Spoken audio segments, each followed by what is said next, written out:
Saan ka papunta, Kuya Tano? Bakit may dala kang munggo? Ay, bibigay mo yun sa akin?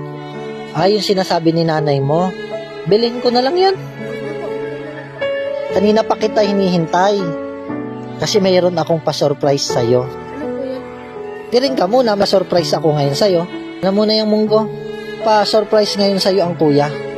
Ito yung iyong kahilingan na sabi mo wala ka nito. Kapag may tutulong sa'yo, gusto mo magkaroon ng ganitong bagay.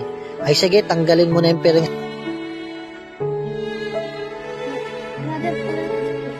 Oo, para talaga yan sa'yo.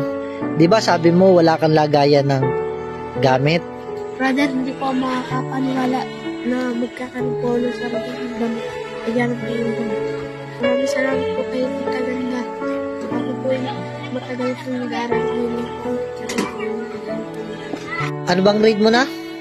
Grade 5. Saan mo ba nilalagay yung mga damit mo? Sa sako lang? Ay, kaya pala gusto mo magkaroon ng lagayan ng damit.